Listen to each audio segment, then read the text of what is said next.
40장부터 예루살렘의 회복과 소망의 말씀을 나누고 있습니다. 그런데 44장 28절을 보실까요? 이때부터 바사 제국의 고레스 왕에 대한 예언이 이어지고 있습니다.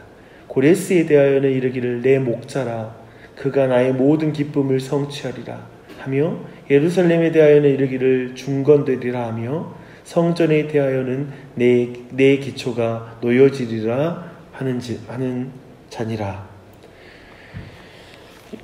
이 예언의 말씀은 고레스 왕이 태어나기 전 100여 년 전의 예언입니다. 그러나 정확하게 이름까지도 거명하고 있죠. 얼마나 정확한 말씀인지, 구체적인 말씀인지를 우리가 보게 됩니다.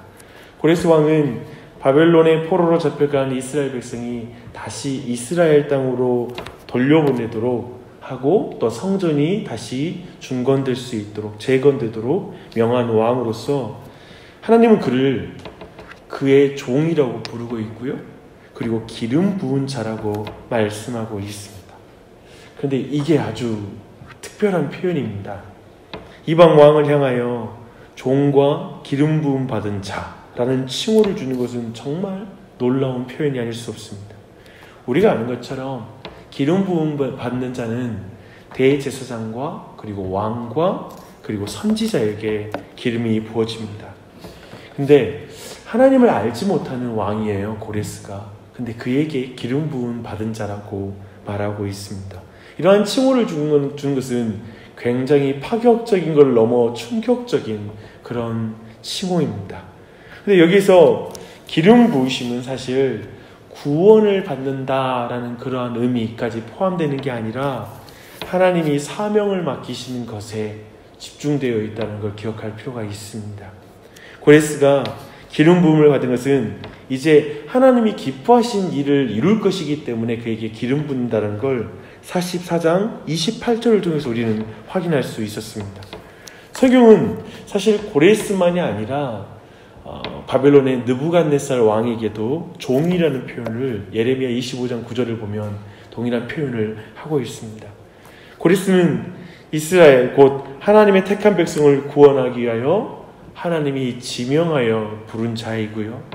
비록 그가 하나님을 알지 못하였으나 하나님의 일을 위하여 세운 자이다 라는 사실을 기억할 수 있습니다. 놀랍죠?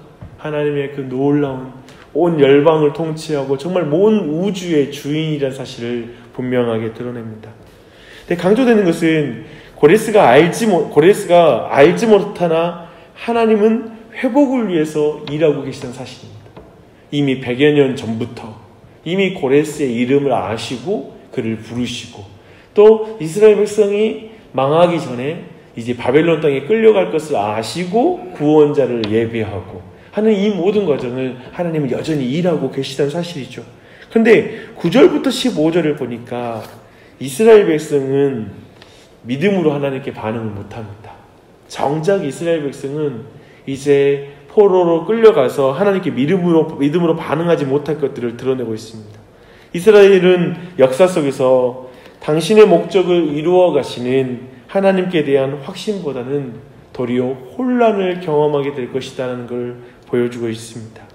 유다 백성들은 자기들이 아무리 잘못했다 해도 그래서 이방 민족에 의해서 멸망당한다 해도 그걸 받아들이지를 못하는 것입니다. 그래서 그들은 하나님의 주권에 대해서 의문을 제기하게 될 것이라는 걸 말하고 있습니다. 그게 9절부터 10절이에요. 질그릇 조각 중 한 조각 같은 자가 자기를 지으신 이와 더불어 다툴진대 화 있을진저 진흙이 토기장이에게 너는 무엇을 만드느냐 또는 내가 만든 것이 그는 손이 없다 말할 수 있겠느냐 아버지에게는 무엇을 낳았소 하고 묻고 어머니에게는 무엇을 낳으려고 해산의 수고를 하였소 하고 묻는 자는 화 있을진저라고 말합니다. 정말 이스라엘 백성의 태도는 그들과 함께 하시는 하나님을 정말 믿지 못하는 불신의 태도이죠. 그리고 하나님이 행하시는 일, 그 명령에 대해서 그들이 평가하는 교만을 범하고 있습니다. 그리고 나중에는 멸망하여 실제로 역사 가운데 포로로 끌려갈 때 하나님 왜 우리 만들었어요? 쉽게 말하면 우리를 왜 만들었어요? 왜 우리를 불렀어요? 라고 이렇게 자신의 생일을 저주하고 자신을 만드신 하나님께 의문을 제기할 거라는 말입니다. 그리고 11절을 보면 하나님의 그들의 태도를 꼬집어서 이렇게 말하고 있습니다. 너희가 장래일을 내게 물으며 또 내 아들들과 내 손으로 한 일에 관하여 내게 명령하리라 라고 이렇게 표현하고 있습니다. 하나님께 훈수 두고 다그칠 거라는 거예요. 하나님 왜 이렇게 일을 하세요? 하나님 왜 이런 방식으로 행하세요? 이게 다 하나님이 일하는 방식, 하나님의 창조를 부정하는 말이잖아요. 그리고 하나님의 인도하심에 대해서 훈수 두는 거거든요. 우리가 평가하는 것이죠. 그게 교만이죠. 그걸 말하고 있습니다. 정말 이스라엘 백성은 매를 맞아도 회개하지 않습니다. 이것이 사람의 악함인 것 같습니다. 더하여 고레스를 통하여 하나님이 구원을 지금 계획하고 계시고 그들은 구원에 대한 계획을 이미 가지고 있음에도 불구하고 그들은 잠잠히 있지 못하고 조용히 주님을 신뢰하지를 못하는 것입니다. 이런 모든 걸 보여주고 있죠. 그래서 15절은 정말 중요한 내용이에요. 한번 보십시오. 하나님은 스스로 숨어 계신 하나님이십니다. 하나님이 하시는 일을 우리가 다 알 수가 없습니다. 깨달을 수가 없습니다. 근데 한 가지만 남는 거예요. 하나님께서 선하신 의도로 모든 일을 이루신다 라는 게 남는 것이죠. 그렇죠?